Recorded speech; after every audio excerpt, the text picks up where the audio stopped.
नमस्कार दोस्तों, मैं हूं प्रसन्न मिश्रा और आपका स्वागत है द हिंदू के दैनिक हिंदी अनुवाद में। तो दोस्तों, आज तारीख है 26 जनवरी 2017। तो चलिए शुरू करते हैं।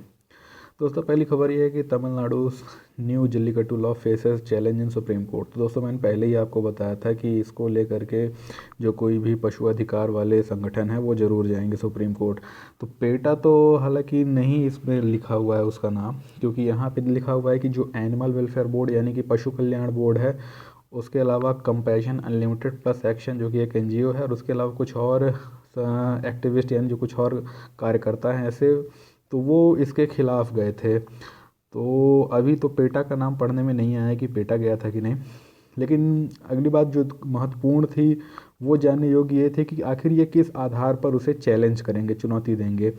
तो इसे उन्होंने ये कहा कि दरअसल पे ये जो कानून बनाया गया है ये संविधान के साथ किया गया एक धोखा, एक फ्रॉड है, क्योंकि 2014 के सुप्रीम कोर्ट का जो निर्णय था ये ठीक उसके उलट है, और ये पूरी तरीके से सुप्रीम कोर्ट की अवमानना के प्रकार है, अवमानना के बराबर है। अब दोस्तों, यहाँ पे आपको पता होगा कि पहले इन्होंने ये कहा था कि चूंकि जल्लीकट्टू पशु क्रूरता यानी एनिमल क्रूरल्टी पे आधारित है इसलिए इसको बैन किया जाए। इन्होंने अब उसमें एक नया आयाम जोड़ा है। इन्होंने उसे एक्सट्रीमली वायलेंट यानी कि अत्यधिक हिंसक खेल कहा है, और उसमें ये आयाम जोड़ा है कि इसमें प्रतिवर्ष कुछ लोग मारे जाते हैं और कई सारे लोग जख्मी हो जाते हैं। तो ना सिर्फ पशु क्रूरता के लिए बल्कि एक्सट्रीम वायलेंस यानी कि अत्यधिक हिंसा के कारण भी इसको बैन किया जाना चाहिए। और दोस्तों, अगली जो बात खबर ये है कि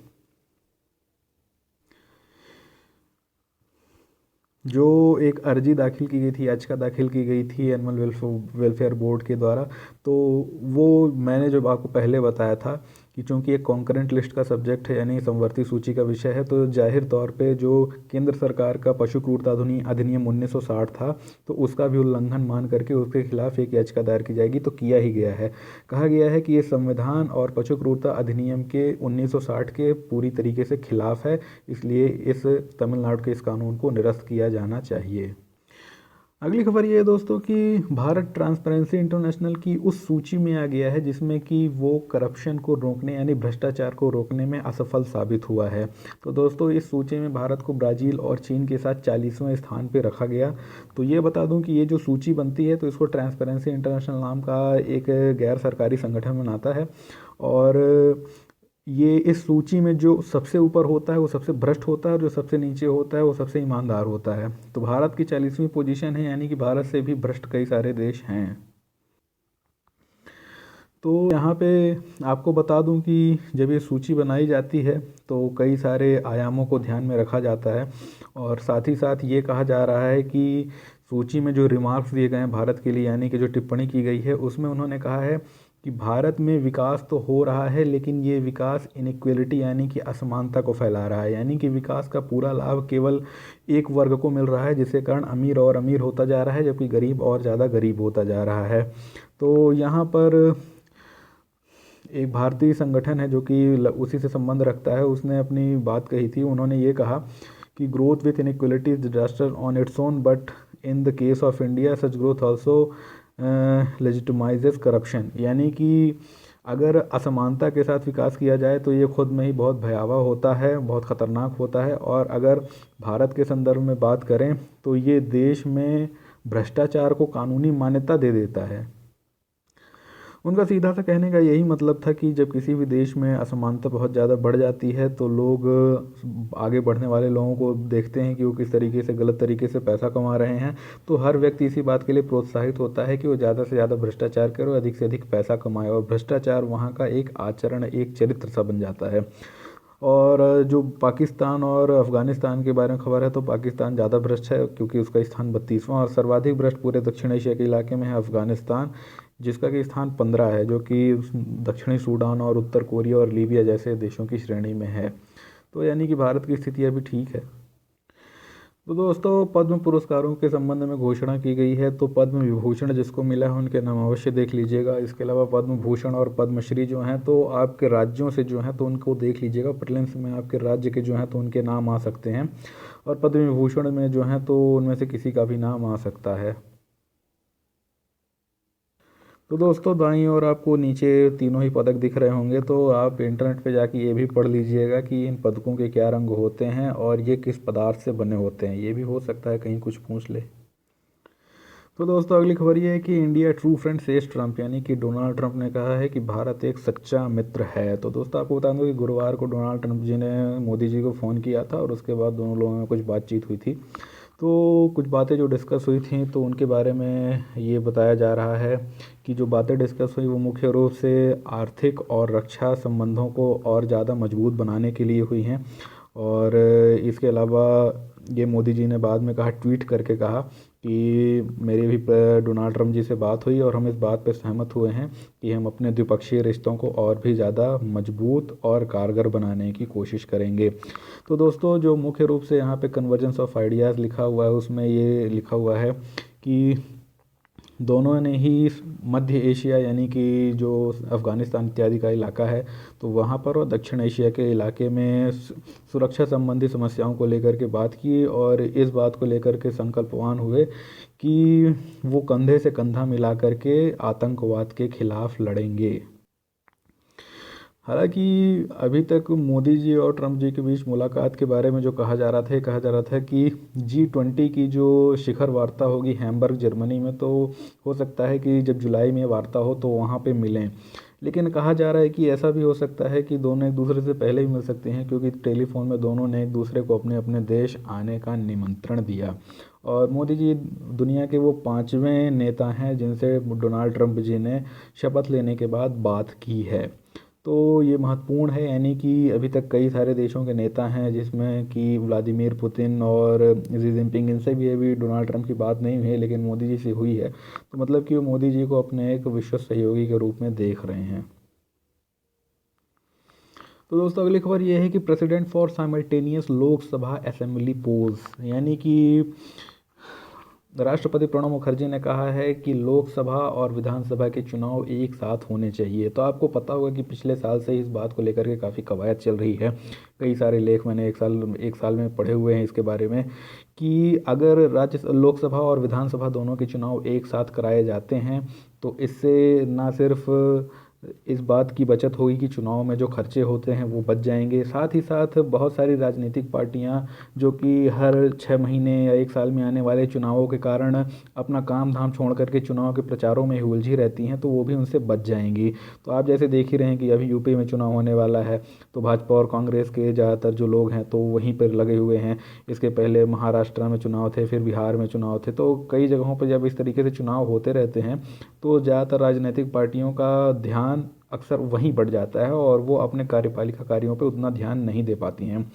तो यही बात राष्ट्रपति जी ने भी कही है और इस बात का समर्थन किया। उन्होंने कहा कि अगर चुनाव आयोग ऐसा कोई प्रस्ताव लाए और राजनीतिक पार्टियां उससे सहमत हो जाएं तो ऐसा हो सकता है कि आगे चल करके वो संविधान में कुछ ऐसे संशोधन करें जिससे कि इस बात को संभव बनाया जा सके कि विधानसभा एवं लोकसभा के चुनाव एक साथ हों। और साथ ही साथ मुख्य चुनाव आयुक्त नसीम जैदी जी ने ये कहा है कि इसके लिए हमें दो चीज़ों की आवश्यकता है। तो पहला मैंने आपको बताया कि संविधान संशोधनों की आवश्यकता है। दूसरा उन्होंने कहा कि इसके लिए कुछ संसाधनों जैसे कि ज़्यादा से ज़्यादा इलेक्ट्रॉनिक वोटिंग मशीनों की आवश्यकता होगी, क्योंकि जब चुनाव एक साथ होंगे तो ज़्यादा वोटिंग मशीनों की ज़रूरत पड़ेगी। अगली खबर ये है दोस्तों कि भारत और यूएई ने रणनीतिक साझेदारी के समझौते पर हस्ताक्षर किए हैं। तो दोस्तों आपको पता ही होगा कि वहाँ के जो युवराज हैं यूएई के, वो हमारे यहाँ इस बार 26 जनवरी के मुख्य अतिथि हैं। और यहाँ पे ये जो शिखर वार्ता हुई थी तो इस शिखर वार्ता में जो यूएई की तरफ से कहा गया था कि वो भारत के साथ अपने रिश्तों को और भी ज़्यादा मजबूत बनाना चाहते हैं। इस वजह से तकरीबन 14 समझौतों पर हस्ताक्षर हुए हैं, जिनमें से कॉम्प्रिहेंसिव स्ट्रेटजिक पार्टनरशिप यानी कि एक समग्र रणनीतिक साझेदारी भी शामिल है। तो मुख्य रूप से मैं आपको बताऊं कि यूएई के साथ भी जो भारत के संबंध हैं तो वो लगभग अमेरिका के जैसे ही होने वाले हैं, यानी कि मुख्य रूप से आर्थिक और रक्षात्मक सहयोग। तो यहाँ पर आर्थिक रूप से जो बात चलनी थी, जो आपको मैंने कल भी बहुत विस्तार से बताई थी, वो बात थोड़ी बहुत अच्छे से बन नहीं पाई। यानी कि जो वहाँ से इन्वेस्टमेंट भारत आना चाहिए इंफ्रास्ट्रक्चर के क्षेत्र में, उसके संबंध में अभी भी यूएई ने कहा है कि वो दस्तावेज़ों को लगातार पढ़ रहे हैं और उनको थोड़ा सा वक्त लगेगा, तब जा कर के वो इस पर निर्णय ले पाएंगे। हालांकि आगे चल के हो सकता है इस पर अच्छी बात बन जाए। तो यहाँ पे शेख बिन जायद साहब ने जो बात कही वो इस प्रकार की थी कि उन्होंने कहा कि यूएई अपने अद्वितीय अनुभव व इस्लामिक और अरबी पृष्ठभूमि के साथ, और भारत अपने अत्यधिक सफलता, अगाध सफलता और साथ ही साथ अपने एक सह अस्तित्व के एक विशेष मॉडल के साथ एशिया और पश्चिम एशिया के क्षेत्र में इस प्रकार का कार्य कर सकता है जिससे कि दक्षिण एशिया और पश्चिम एशिया में ना सिर्फ स्थिरता आए बल्कि शांति की भी स्थापना हो सके। और महत्वपूर्ण बात जानने लायक ये है कि इस रणनीतिक साझेदारी के अलावा डिफेंस इंडस्ट्रीज़ यानी कि रक्षा उद्योगों से संबंधित मामलों में, और मैरीटाइम ट्रांसपोर्ट यानी कि समुद्री परिवहन के मामले में, साइबर सुरक्षा के संबंध में, जहाज रानी के संबंध में, एवं अन्य जो ट्रांसपोर्ट के प्रकार होते हैं उनके संबंध में भी कुछ हस्ताक्षर किए गए। हालांकि दोस्तों जो पूरा आर्टिकल है तो बार बार घूम कर के फिर वहीं पे आ जाता है कि जो $75 बिलियन का इन्वेस्टमेंट है आखिर उसका क्या होगा। तो कल जो बात मैंने आपको बताई थी फिर यहाँ पे उन्होंने छाप दी वही कि जो आर्थिक मामलों के, आर्थिक संबंधों के जो सेक्रेटरी हैं, तो उन्होंने फिर यही कहा है कि जो नेशनल इंफ्रास्ट्रक्चर इन्वेस्टमेंट फंड यानी NIIF बना था, तो वो लगातार इस बात के लिए प्रयासरत है कि ज़्यादा से ज़्यादा फंड इन्वेस्टमेंट को भारत लाया जाए और उसका यहाँ पे सदुपयोग किया जाए। लेकिन मैं बता दूं कि इसी NIFF की बहुत सारी लचर रवैयों की वजह से अभी तक वहाँ से कोई भी फंड नहीं आ पाया है, क्योंकि भारत यूएई का संबंध काफ़ी पहले से रहा है और ये वहाँ से जो इन्वेस्टमेंट आना था ये पहले ही आ जाना था। लेकिन NIIF का अभी तक कोई CEO भी नियुक्त नहीं हुआ था, जिसकी वजह से ये पूरा का पूरा मामला जो था इन्वेस्टमेंट का ये लटका पड़ा हुआ था। तो उम्मीद यही करते हैं कि आगे चल के ये जो मामला लटका था तो ये फिर से शुरू होगा और वहाँ से अब जो फंड हैं तो अगले कुछ एक वर्षों में भारी मात्रा में भारत आएंगे और भारत की अवसंरचना में काफ़ी सुधार होगा। तो दोस्तों यहाँ पे एक बहुत ही महत्वपूर्ण खबर आई है कि China makes regional trade pacts after US exits TPP, यानी कि US के TPP को छोड़ने के बाद चीन ने क्षेत्रीय ट्रेड पैक्ट्स यानी व्यापार समझौतों का समर्थन किया है। तो आपको बता दूं कि अभी डोनाल्ड ट्रंप साहब ने ये कहा था कि वो TPP को समाप्त कर देंगे, जो कि 12 देशों के बीच एक समझौता था, यानी कि उसमें US और बाकी अन्य 11 देशों के बीच एक समझौता था, तो वो उसको समाप्त करने वाले हैं। तो ऐसी स्थिति में क्या होगा? ऐसी स्थिति में यही होगा कि जो चीन है, तो चीन चाहेगा कि TPP बना रहे, बजाय इसके कि अमेरिका अगर निकल जाता है तो हम शामिल हो जाते हैं, यानी चीन उसमें शामिल हो जाता है, और जो भूमिका अमेरिका उसमें निभाने वाला था वो भूमिका अब चीन उसमें निभाने वाला है। तो अगर ऐसा होता है तो जाहिर तौर पे इस पूरे इलाके में, दक्षिण पूर्व एशिया यानी कि एशिया प्रशांत के इलाके में पूरी तरीके से चीन की धाक जम जाएगी, और शायद अगर ऐसा होता है तो इससे रणनीतिक यानी कि उस पूरे क्षेत्र में जो सैन्य प्रभाव है वो भी पूरी तरीके से बदलेगा। तो ना सिर्फ आर्थिक रूप से बल्कि सैन्य रूप से भी इसका आगे चल के बहुत ज़्यादा असर पड़ने वाला है। तो यहाँ पे कई सारे महत्वपूर्ण संगठनों के नाम लिखे हुए हैं, जिनमें से कई आ चुके हैं, कई आ सकते हैं। तो पहले आपको बता दूं कि RCEP क्या है। तो RCEP है दोस्तों आसियान का जो एक संगठन, आसियान आपको पता है एक संगठन है, तो उसका जो आर्थिक रूप से समझौता हुआ है तो उसको RCEP कहते हैं, जो कि 2016 में पूछा भी गया था। इसके अलावा दोस्तों एक है free trade agreement on Asia Pacific यानी कि FTAAP। तो ये हालांकि TPP के तहत बनना था, लेकिन अब देखिए कि इसका भविष्य क्या होता है। तो एक एक्सपर्ट हैं जो प्रोफेसर हैं, तो उन्होंने ये कहा कि चूंकि जो TPP बना था ये पहले से भी बहुत ज़्यादा व्यावहारिक नहीं था, क्योंकि इसमें चीन को पहले शामिल नहीं किया गया। अब चीन का दुनिया के 128 देशों के साथ सबसे बड़ा व्यापार है, तो जब दुनिया के 128 देशों से सर्वाधिक व्यापार करने वाला देश ही TPP में शामिल नहीं था, तो पहले से ही ये पता था कि ये हो सकता है कि आगे चल के फेल हो जाए। तो उन्होंने कहा कि TPP तो फेल ही है, लेकिन RCEP जो है ये काफ़ी ज़्यादा महत्वपूर्ण है, क्योंकि RCEP पहले से चल भी रहा है और RCEP ने अपनी एक ठीक ठाक भूमिका अदा करनी शुरू कर दी है, उसने अपनी एक पहचान बना ली है।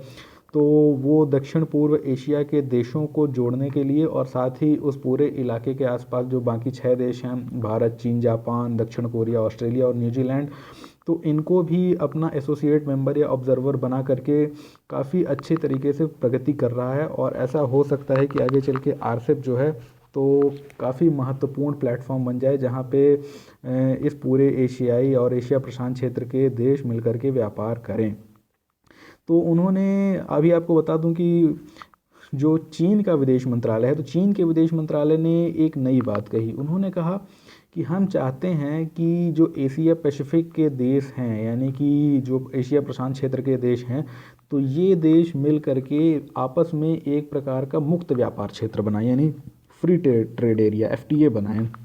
उससे क्या होगा कि इन देशों के बीच में जो कोई भी आयात व निर्यात है तो पूर्ण रूप से अबाधित हो जाएगा, खुल जाएगा और किसी प्रकार का अतिरिक्त शुल्क देय नहीं होगा। तो उससे सभी देशों के बीच व्यापार को काफ़ी ज़्यादा बढ़ावा मिलेगा। तो ये तो जो कुछ बातें चल रही थी उनके बारे में मैंने आपको बताया, लेकिन जो कुछ अन्य बातें हैं जो कि न्यूजीलैंड और ऑस्ट्रेलिया के प्रधानमंत्रियों ने कही हैं, वो ये बातें कही हैं उन लोगों ने।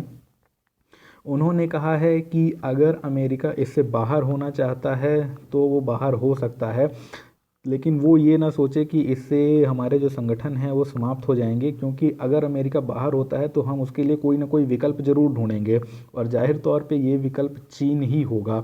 तो इस तरीके से सभी लोग डोनाल्ड ट्रंप साहब को कुछ ना कुछ शब्दों में ये चेतावनी दे रहे हैं कि जो नीतियां आप चलाना चाहते हैं तो ये नीतियां पूरी तरीके से इस प्रकार की हैं कि आप जानबूझ के चीन के हाथों में सारी ताकत देना चाहते हैं। और अगर आपने तय ही कर लिया है कि आप चीन के हाथों में सारी ताकत देना चाहते हैं तो फिर हमारी तो मजबूरी है कि हम आपका साथ छोड़ करके चीन की तरफ जाएं, क्योंकि आगे चल के तो फिर आप अप्रासंगिक हो जाएंगे, यानी कि आपकी जब कोई हैसियत ही नहीं रहेगी और आप कहीं पर जब दखलंदाजी करने के मोड में रहेंगे ही नहीं, तो फिर हम आपसे किसी भी तरह का जुड़ाव रख करके क्या करेंगे। हम उसकी तरफ जाएंगे जिसकी दुनिया भर में दखलंदाजी हो, जो ताकतवर हो, जो कि हमारा साथ दे सके। तो कुल मिलाकर के दोस्तों ऐसा हो सकता है कि जो एक विश्व व्यवस्था यानी वर्ल्ड ऑर्डर है उसमें आगे चल के एक परिवर्तन आ जाए। और दोस्तों यहाँ पे एक खबर छपी हुई थी, खबर में कुछ भी दम नहीं था, लेकिन आपको बता दूं कि वेटिकन जो है, तो वेटिकन सिटी नाम का एक देश है पूरा, ये मुख्य रूप से एक धार्मिक देश है। और ये कहाँ पर है, ये इटली में रोम के निकट स्थित है। तो इसको एक देश का दर्जा इसलिए दे दिया गया है क्योंकि यहाँ पर ईसाइयों का जो सबसे महत्वपूर्ण धार्मिक केंद्र यानी कि वेटिकन चर्च है वो उपस्थित है, और ईसाइयों के जो सबसे महत्वपूर्ण धार्मिक नेता यानी कि जो पोप कहलाते हैं वो भी वेटिकन में ही रहते हैं। तो ऐसी स्थिति में इसको एक संप्रभु देश का दर्जा दे दिया गया है। हालांकि इसकी आबादी बहुत कम है, बहुत कम लोग यहाँ पे रहते हैं, लेकिन फिर भी इसको एक देश का दर्जा दिया गया है। तो वहाँ पे ऐसे कुछ देश हैं यूरोप में जिनके बारे में आपको जानना चाहिए, आपने कभी नक्शे में नहीं देखे होंगे। तो ऐसे ही एक वेटिकन सिटी है, और वेटिकन के अलावा एक एंडोरा है, एक सैन मरोनी है, और इस सैन मरीनो है, इसके अलावा एक लिचेंस्टीन है। तो ये इतने छोटे छोटे देश हैं कि कई बार नहीं दिखते हैं, तो अक्सर इन्हीं के बारे में पूछ लेता है यूपीएससी। तो इन सारे देशों का आप देख लीजिएगा। तो दोस्तों कल एक खबर छपी थी, मैंने आपको नहीं बताई थी क्योंकि मुझे लगा था कि आज भी वो छपेगी ही, तो आज फिर से छपी आई। तो सेंटर ये to decide on digital payment report, यानी कि केंद्र सरकार अभी भी डिजिटल पेमेंट पे जो एक रिपोर्ट आई थी उस पर कोई भी निर्णय नहीं ली है, यानी कि निर्णय लेना बाकी है। येट टू का मतलब होता है, अगर कहीं येट टू लिखा हो तो इसका मतलब होता है कि वो काम किया जाना अभी बाकी है। तो हुआ क्या था कि मुख्यमंत्रियों की एक समिति ने ये सुझाया था कि अगर आपको डिजिटल पेमेंट को बढ़ावा देना है, यानी डिजिटल भुगतान को बढ़ावा देना है, तो आप 50,000 के ऊपर, 50,000 या 50,000 के ऊपर जितना भी कैश भुगतान किया जाता है उस पर एक बैंक ट्रांजैक्शन चार्ज लगाइए। तो इससे लोग हतोत्साहित होंगे कि वो 50,000 से ज़्यादा का भुगतान कैश में ना करें बल्कि डिजिटल तरीके से करें। लेकिन दोस्तों मैं आपको बताऊं कि ये सब इतना आसान नहीं है। क्यों? क्योंकि देश में अभी भी बहुत सारे लोगों को डिजिटल ट्रांजैक्शन के संबंध में जानकारी नहीं है, और ना ही वो उस पर बहुत ज़्यादा भरोसा करते हैं, और डरते भी हैं कि अगर उनका हैक हो गया आईडी और किसी और ने उसका इस्तेमाल कर लिया तो उनके बहुत सारे पैसे डूब सकते हैं। तो इस वजह से अभी भारत में जो कैश संस्कृति यानी नकदी की संस्कृति है वो काफ़ी ज़्यादा चलन में है, और अभी इसको इतनी जल्दी समाप्त नहीं किया जा सकता। तो अगर ये लाया जाता है तो लोग मजबूर हो जाएंगे। लोग तो पहली बात इसका विरोध करेंगे, क्योंकि देश के ज़्यादातर व्यापारी जो हैं तो जो कि काफ़ी ज़्यादा मात्रा में लाख रुपए, 2 लाख रुपए, 5 लाख रुपए भी कैश में ही ट्रांजैक्ट करते एक दूसरे को देते हैं। तो ऐसी स्थिति में उनके सामने ये समस्या खड़ी हो जाएगी कि अगर वो मतलब कि चेक के माध्यम से या खातों के माध्यम से पैसे जमा करवाते हैं किसी के, वो चेक के सॉरी, जो खातों के माध्यम से जो कैश जमा करवाते हैं, तो खातों में जो कैश जमा करवाते हैं तो जब उन्हें पैसे कटने लगेंगे तो वो इसका विरोध करेंगे कि भाई ये तो हमारी कमाई है, ये तो हमारी मेहनत का पैसा है, और हमको अगर डिजिटल पेमेंट नहीं आता है तो आप ये थोड़ी कर सकते हो कि आप ज़बरदस्ती हमारा पैसा जो है तो काटो। तो इसी वजह से अभी केंद्र सरकार जो है तो थोड़ा बैकफुट पे है। वो नहीं चाहती है कि हम ऐसा कुछ ला दें जिसकी वजह से लोग और ज़्यादा नाराज़ हो जाएं हमसे, क्योंकि नोटबंदी की वजह से पहले से ही काफ़ी सारे जो धंधे हैं वो घाटे में चले गए हैं और थोड़ी सी मंदी आ गई है, तो लोग अभी नाराज़ तो हैं ही। तो इसके लिए सरकार अभी कोई दूसरा खतरा मोल नहीं लेना चाहेगी। अगली खबर ये है कि SEBI bars Mallya from the market. तो यानी कि सेबी ने विजय माल्या को शेयर बाजार में बैन कर दिया है। तो बैन करने का क्या मतलब होता है? क्या वो शेयर नहीं खरीद सकते? नहीं, ऐसा बिल्कुल नहीं होता। इसका मतलब ये होता है कि भारत में जो भी शेयर एक्सचेंज हैं, मतलब कि स्टॉक एक्सचेंज हैं, मुख्य रूप से दो हैं, एक बीएसई है और एक एनएसई है। तो बीएसई और एनएसई में जो कोई भी कंपनियां लिस्टेड हैं यानी कि अधिसूचित हैं, उन कंपनियों के बोर्ड ऑफ डायरेक्टर्स के कोई भी सदस्य अब विजय माल्या जी नहीं बन सकते हैं। और सिर्फ विजय माल्या नहीं, कुछ और लोगों को भी इसमें रिस्ट्रिक्ट किया गया है। विजय माल्या के साथ 6 और लोग हैं जिनके बारे में ये कहा गया है। तो अगर ऐसा होता है तो वो जितनी भी भारतीय कंपनियां ऐसी हैं जो कि बीएसई में, एनएसई में या कि कहीं और लिस्टेड हैं भारतीय शेयर बाज़ारों में, तो वहाँ पे उनको बोर्ड ऑफ डायरेक्टर के पद से अगर वो रहे होंगे तो हटा दिया जाएगा। दोस्तों अगली खबर ये है कि India to fill strategic reserve facility at Bengaluru with oil from UAE. यानी कि यूएई से प्राप्त होने वाले तेल से भारत अपने रणनीतिक रिजर्व को भरेगा। अब ये कहेंगे कि ये क्या चीज़ है? दोस्तों होता ये है कि भारत ने अपने यहाँ तकरीबन 3-4 ऐसे बड़े बड़े रिजर्वायर्स यानी कि बड़े बड़े तेल संग्रहण क्षेत्र बना रखे हैं, जहाँ पे क्या किया जाता है कि कच्चे तेलों को जहाज़ में भर के अरब देशों से लाया जाता है और बाद में इन बड़े बड़े रिजर्वायर्स में, इन बड़े बड़े तेल संग्राहकों में भर दिया जाता है। इससे क्या होता है कि इससे अगर कोई समस्या आ जाए, तकनीकी समस्या उत्पन्न हो जाए कि जहाज़ नहीं आ जा पा रहे हैं, जहाज़ ख़राब हो गया कोई, या कि किसी वजह से वहाँ पर प्रोडक्शन बराबर नहीं हो पा रही है अरब देशों में, तो एक बहुत बड़ा यहाँ पर तेल का भंडार होता है जिसका कि उपयोग कर सकती है भारत की सरकार। और साथ में जो अन्य देश होते हैं जहाँ से ये तेल मंगाया जाता है, तो वो भी इसका उपयोग किस तौर पे करते हैं कि वो अपना एक शेयर कर लेते हैं कि इतना आपका होगा, इतना हमारा होगा।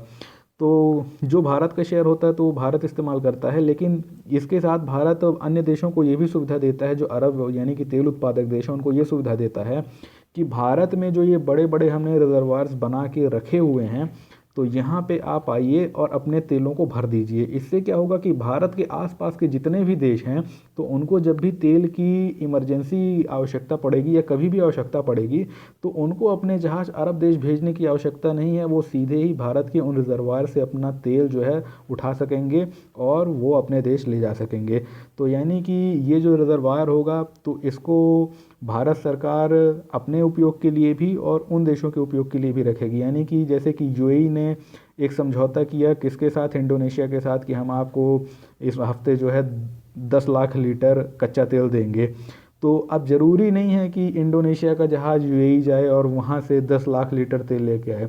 यूएई ने समझौता कर लिया, पैसे ले लिए और सीधा उनका जो जहाज़ है इंडोनेशिया वालों का, वो सीधा कहाँ आएगा? भारत के बेंगलुरु, और वहाँ से जो तेल उठाएगा तो यूएई का तेल होगा।